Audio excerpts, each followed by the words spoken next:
welcome to World Connect, your window to the world. If last week saw the world shake with the Panama Papers bomb, this week added to its casualties. Spain's industry minister called it quits, joining the ranks of Ukraine's former president. If last week saw Brazilian President Dilma Rousseff say that the attempt to impeach her is a coup, this week compounded her troubles, and she could be in for some serious trouble after she failed to stop her impeachment process from taking off. And we know by now that there is never a dull moment in the US presidential race. If last week saw those trailing pulling off upsets, this week has made more heads turn. If you are already excited to know all that kept the world talking this week, we won't keep you waiting any longer. Let's get started right away with the focus of the show. Two powerful earthquakes a day apart batter southern Japan. Death toll and damages mount. Rescue crews race against time to save those trapped under the rubble. Thousands evacuated. Brazilian President Dilma Rousseff faces impeachment vote in the lower house of Brazilian Congress on Sunday after its Supreme Court rejects government's petition to suspend the impeachment process. Opinion polls predict victories for Donald Trump and Hillary Clinton in Tuesday's New York primaries, even as Clinton and Sanders trade barbs at a Democratic debate before the big contest. And Trump claims his party wants him to lose.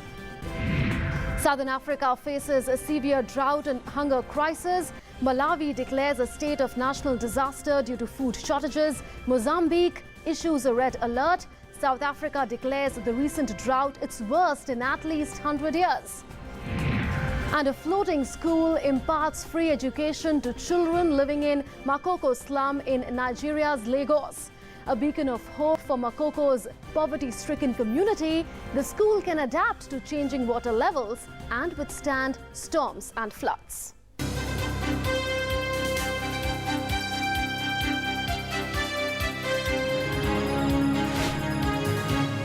A powerful earthquake of 7.3 magnitude struck southern Japan early on Saturday, killing at least 19 people. Just over a day after, a quake killed 9 people in the same region.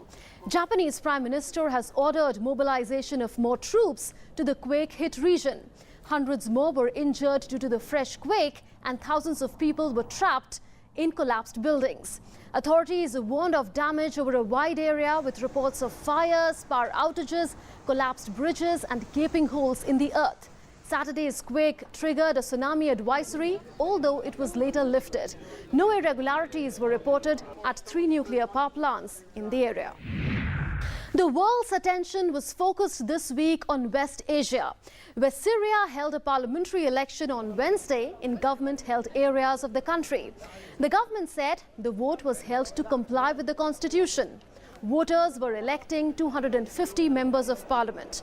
The polls are expected to boost President Assad's position, as the parliament has no real power in Syria's presidential system.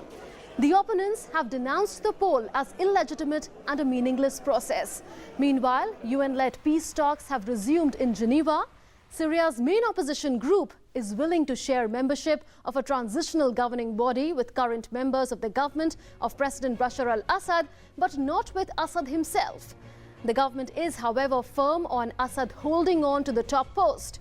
The Syrian president has pitched in for a national unity government as against a transitional one.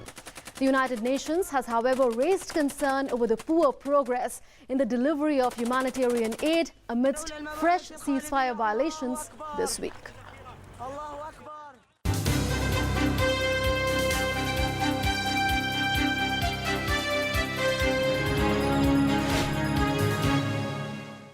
Let's start America Chronicles with a country deep in political turmoil.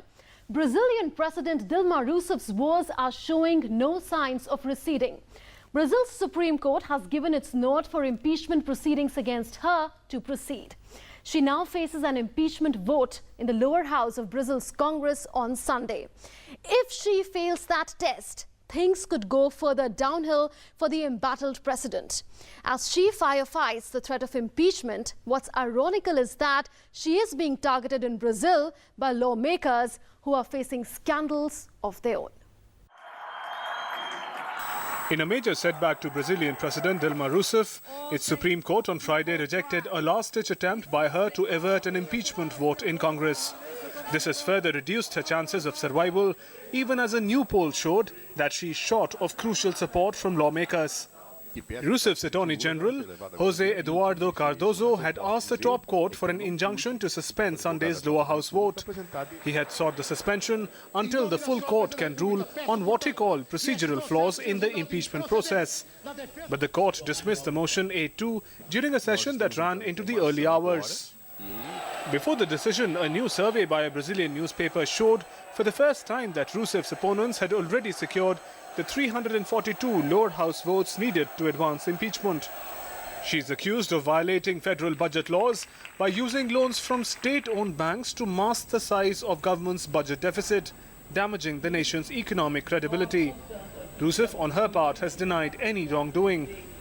But support for her from within her governing coalition has steadily eroded. If her impeachment is approved by the required two-thirds majority of 513 House members, the Senate must then vote on whether to go ahead with putting her on trial for breaking budget laws. That could clear the way for Rousseff's suspension and replacement by Vice President Michel Temer as soon as early May, pending a trial that could last 6 months. A former leftist guerrilla, Rousseff had not been expected to resort to Supreme Court until after Sunday's vote. However, her legal advisor's request to the court was seen as a sign, even before the latest newspaper survey, that her government now expects defeat. If Rousseff is ousted, it would end the 13-year rule of a leftist Workers' Party. But the road after her does not look smooth either. If she is ousted by the Senate, Temer, who would serve out Rousseff's term until 2018, has little popular support. He would face a daunting task of restoring confidence in a country where dozens of political leaders, including his close associates, are under investigation for corruption. According to Transparency Brazil, a corruption monitoring group, 60% of 594 members of Brazil's Congress face serious charges like bribery, electoral fraud, illegal deforestation, kidnapping and homicide. The question is, will Rousseff be judged by those who are themselves under the scanner? While Dilma Rousseff is doing some number crunching ahead of the Sunday vote, in the US presidential race, the number crunching seems unending. If opinion polls are anything to go by, ahead of Tuesday's high-stakes New York primaries, Republican Donald Trump and Democrat Hillary Clinton are poised to win. But sparks continued to fly ahead of the big battle for the Big Apple. Hillary and Sanders aggressively challenged each other's judgment to be precedent in a Democratic debate, wrangling over Wall Street banks, the minimum wage and gun control, and Trump made heads turn once again. He said his party wants him to lose and the system is rigged against him. The presidential hopefuls in the US are preparing for a New York showdown. Opinion polls for the next primary to be held this Tuesday show that frontrunners in the race, Democrat Hillary Clinton and Republican Donald Trump, have clear leads. After key losses in the past week, both Trump and Clinton are campaigning hard for delegates in New York. The Republican frontrunner has accused his party leaders of conspiring against him. His comments came after Ted Cruz was awarded all of Colorado's delegates without a statewide vote, a move defended by the Republican officials. I'm hundreds of delegates ahead, but the system, folks, is rigged. It's a rigged, disgusting, dirty system. It's a dirty system. And only a non-politician would say it, because I don't care. Look, if it doesn't happen, I'm here for one reason: make America great again. That's the only reason. More troubles came from the Republican camp for Trump when former First Lady Laura Bush dropped hints that she would prefer anyone else to become the president other than the New York billionaire. Ted Cruz was riding on his wins in Colorado, North Dakota and Utah. Both Cruz and Ohio Governor John Kasich will look for a significant addition to the delegate count, eyeing a contested Cleveland convention in July. In the Democratic camp, Hillary Clinton, who was twice elected to represent the New York state for Senate, has a big hometown advantage. The last few years also have laid bare deep fault lines in America. They've revealed how frayed our bonds of trust and respect have become. Despite our best efforts and our highest hopes, America's long struggle with racism is far from finished. It is up to all of us to repudiate it. Bernie Sanders, meanwhile, is fighting hard to keep his presidential hopes alive. We are going to invest in education and jobs for our kids, not jails and incarceration. Costs less money to send kids to college than it is to lock them up. I'd rather send them to college. The presidential hopefuls are busy this weekend, taking part in debates, addressing campaigns, defending ideologies and perspectives, all headed for a big showdown this Tuesday in the Big Apple. While many are wondering why so few US citizens were mentioned in the Panama Papers, the revelations which rocked the world last week continued to create ripples in global political and economic spheres. Spain's industry minister stepped down on Friday after the documents connected him to offshore investments in the Bahamas. Media reports also showed links with a tax haven company in Jersey. This comes close on the heels of a police raid on the headquarters of law firm Mossack Fonseca in Panama City. Fonseca is at the center of the global tax controversy. The Panama Papers bomb has led 5 EU nations to agree on a tax crackdown. Tax and law enforcement agencies in the UK, Germany, France, Italy and Spain will now share data to prevent international tax dodging.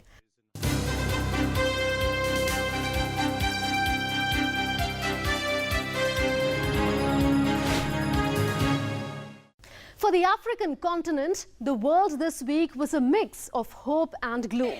A group of Nigerian schoolgirls abducted by the militant group Boko Haram exactly 2 years ago have been identified in a new video, raising hopes that they are all alive. The video, shown to 3 mothers of girls abducted 2 years ago from northeast Nigeria's Chibok, is the first possible sighting of the girls since a video of them in captivity was released in May 2014. About 15 girls are featured in the new video, pleading with the Nigerian government to cooperate with Boko Haram on their release. It has renewed global calls for efforts to find them. A severe drought has gripped southern Africa. Malawi has declared a state of national disaster, and Mozambique has sounded a red alert. What's looming in this water-starved part of the world are starvation, disease and power woes. What this region desperately needs is bountiful rainfall and effective water management. Southern Africa is on the brink of one of the worst food shortages in the region. Malawi has declared a state of emergency following a severe drought, and Mozambique has issued a red alert. Neighbors Zimbabwe, Zambia and Lesotho also have a severe food shortage issue.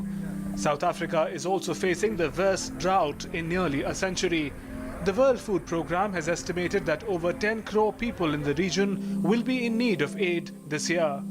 Malawi now remains the worst hit as the country now grapples malnutrition and severe food shortage. The country's staple, maize, saw a 12% drop in production. After flash floods and drought affected the crops, now around 1/5 of the population faces food insecurity. Children remain the most affected, and millions of them are at the risk of hunger, disease and water shortages. The major problem that you're experiencing because of this drought is malnutrition among our children. So, many of them are seriously malnourished and they lack vitamins. We spend much time at the hospital with them, and this is pathetic. In the neighboring Zimbabwe and Zambia, the record low levels in one of Africa's biggest dams, Lake Kariba, due to long dry spells has increased the looming threat of starvation and power deficiency. Now at the lake itself, we've got the 2 stations, the generating stations in Zambia and Zimbabwe. They are, between the 2 of them, on a daily basis, they are consuming between 900 and 1,000 cubic meters. Lake Kariba has now fallen to 12% of its capacity, as against 51% during the same time last year. The livelihoods of fishermen who depend on its waters has also been threatened. We did not get good rains this year, and the water level in the lake is very low. We are not catching as much fish as we used to in 2014 and the years gone by. It's now very difficult to survive because there are no jobs in Kariba. The drought gripping the region has been attributed to a strong El Nino effect. Dry grounds, empty fields that by now should be filled with the feet-high crops now mark the region. Water restrictions are also enforced in several cities. Even with immediate rains, the region will take a long time to recover from this natural deprivation of water. In Egypt, former President Hosni Mubarak has recently requested for acquittal from all charges of corruption and embezzlement in return for paying all of his dues to the state. This request has triggered a debate over whether it is right for corrupt officials or businessmen to pay for their freedom, made possible by a new law issued in January this year. Time for a breather on World Connect. If you are a James Bond fan, stay on for news on the icon. And if you are struck by wanderlust, the ancient canals of Mexico City's Xochimilco are waiting for you.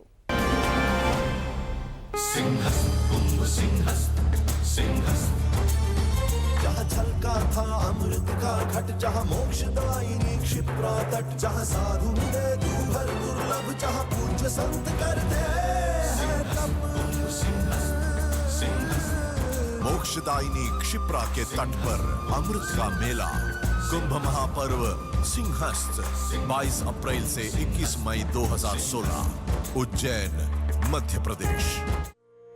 सूखा हो या बेमौसम की बरखा हो, कीड़ा लगे खेत में या दुविधा हो, बहुत ही कम प्रीमियम पे पूरी हो भरपाई, फसल बीमित रहे कटाई के बाद भी भाई। हाँ, ऋणी या अऋणी अब हर किसान लाभ उठाए, एक मौसम एक दर है, सब किसान बीमा कराए, प्रधानमंत्री फसल बीमा योजना से हर किसान मुस्काए।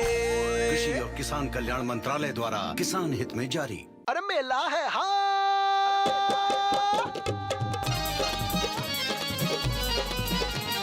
मेला है हाँ मेला है, ग्राम उदय का मेला है, हर पंचायत में लाया नया सवेरा है, नया सवेरा है। ग्राम उदय से भारत उदय अभियान 14 से 24 अप्रैल 2016 को प्रत्येक ग्राम पंचायत में आजादी के बाद पहली बार गांव, किसान और गरीब के विकास के लिए ग्राम उदय से भारत उदय समारोह। दूसरा चरण 17 से 20 अप्रैल को ग्राम किसान सभा, जिसमें मिलेगी कृषि संबंधी सभी योजनाओं की जानकारी, प्रधानमंत्री फसल बीमा योजना, कृषि सिंचाई योजना, मिट्टी जांच, नीम कोटेड यूरिया जैसे अन्य कई कार्यक्रम की जानकारी गांव वालों को दी जाएगी। मेला है भाई मेला, ग्राम उदय का मेला है। ग्राम उदय से भारत उदय अभियान। अधिक जानकारी के लिए अपने ग्राम पंचायत से संपर्क करें।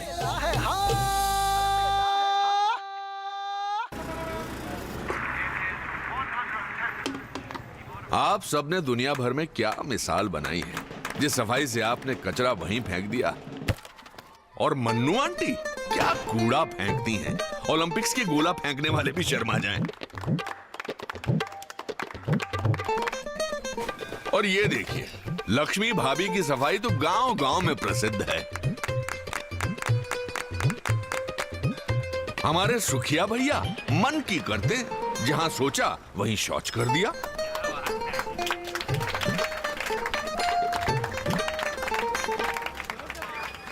ये देश जो आप ही का घर है, उसे क्यों गंदा करते हैं? थोड़ी शर्म कर लो, सोच स्वच्छ कर लो। अगर एक बार 125 करोड़ देशवासी तय कर लें कि मैं गंदगी नहीं करूंगा, तो दुनिया की कोई ताकत नहीं है जो हिंदुस्तान को गंदा कर सकती है। स्वच्छ भारत, एक कदम स्वच्छता की ओर। सुनो सुनो किसान भाइयों, सुनो सुनो, ओ सुनो सुनो किसान भाइयों, सुनो सुनो,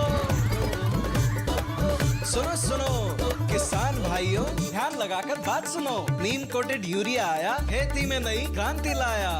इससे यूरिया की क्षमता और बढ़े, नाइट्रोजन जमीन को बेहतर मिले, नीम के गुणों से कीटाणु मरे, पानी को दूषित ना करे। तो हो भाइयों, नीम कोटेड यूरिया से हो मेहनत सफल, बेहतर हो खेत, पानी और फसल। कृषि और किसान कल्याण मंत्रालय द्वारा किसान हित में जारी। मेला है हाँ,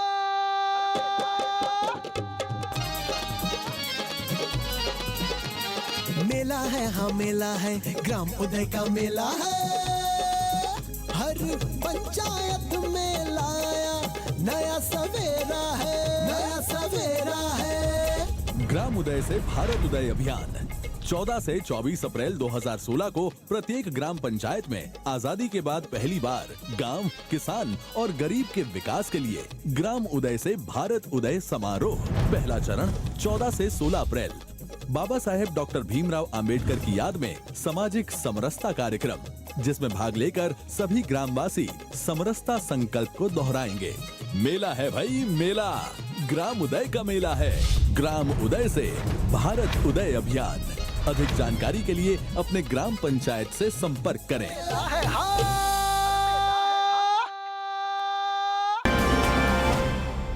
Here's what else is drawing eyeballs elsewhere.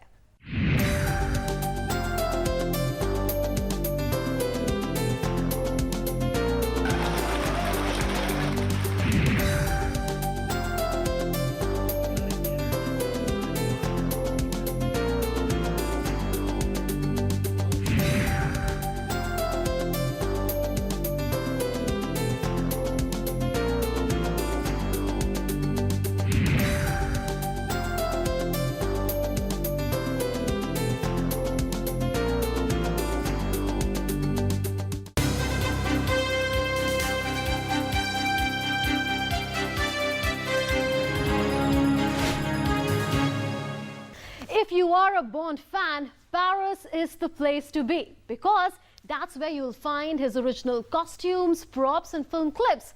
His world in one place at James Bond 007, the exhibition for the next 6 months.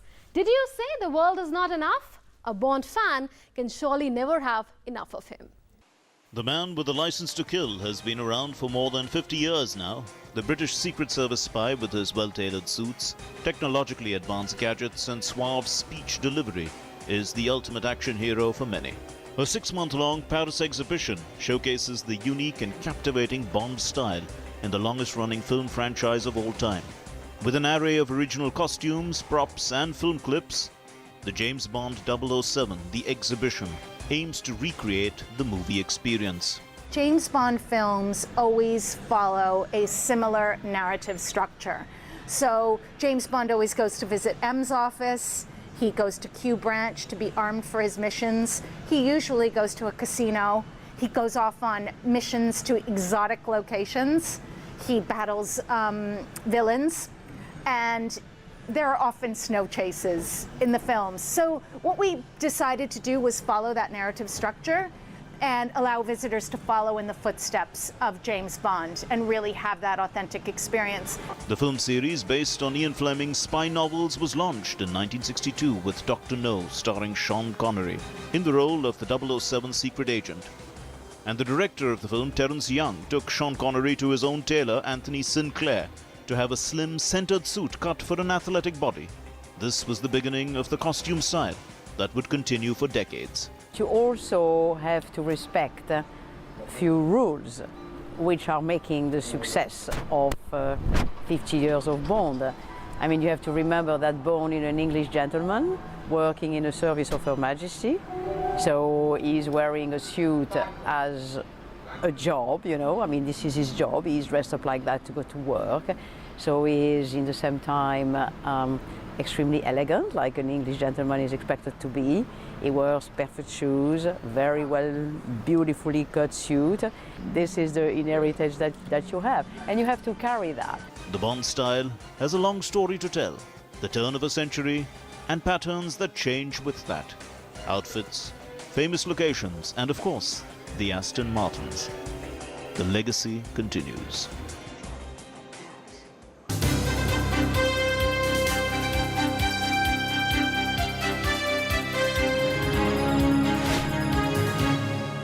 Picture this.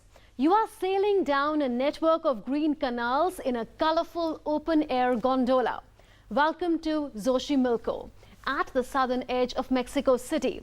Its stunning ancient canals are a historic treasure, a feast for the eyes that have mesmerized many a tourist. It's a glimpse into not just pre-Hispanic, but pre-Aztec Mexico. The Xochimilco canals in Mexico are a popular tourist destination for Mexicans and foreigners alike.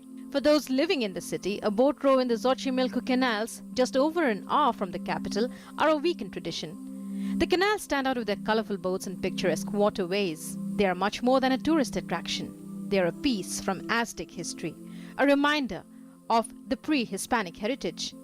Xochimilco was declared a UNESCO World Heritage Site in 1987. It now stands in what was believed to be the largest city in pre-Columbian America.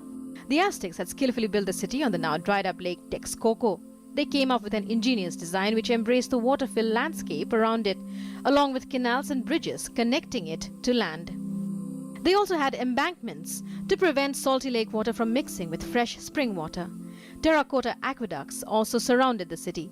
The best-known feature is the chinampas or floating gardens, which provided land for raising crops. The agricultural mounds are built by sinking cane frames into shallow lake beds. Life in this pre-Hispanic jewel is like any other. Many families live on the water nestled south of the Mexican capital, sailing to school, buying groceries, living a peaceful and mostly uneventful life.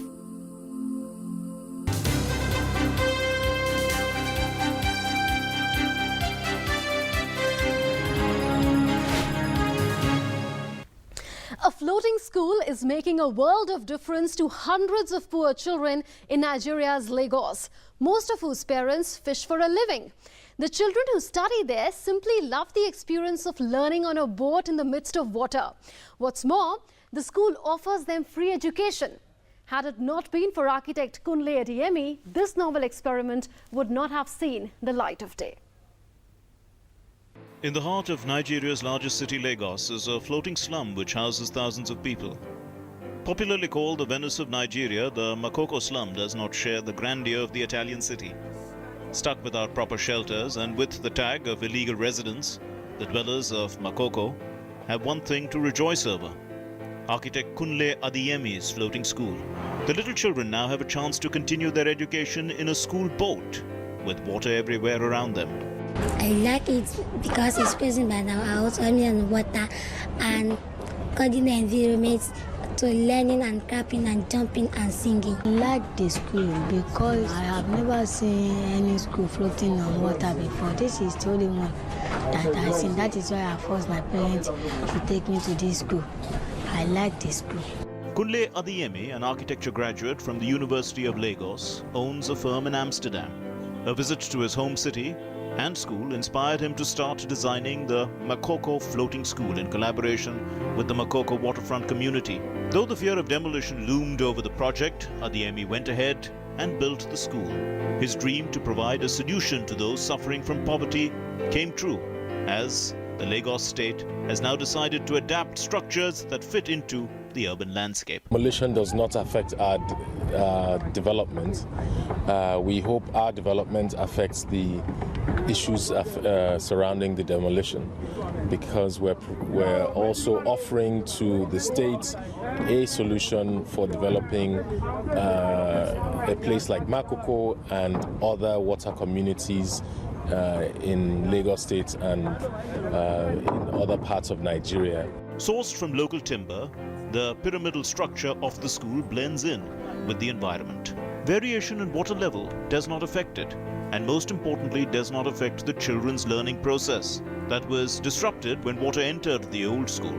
The school now not only provides free education to 100 students, the novel building structure, which is both ecologically friendly and sustainable, can inspire larger similar designs around the African coastal region, marked with dense population.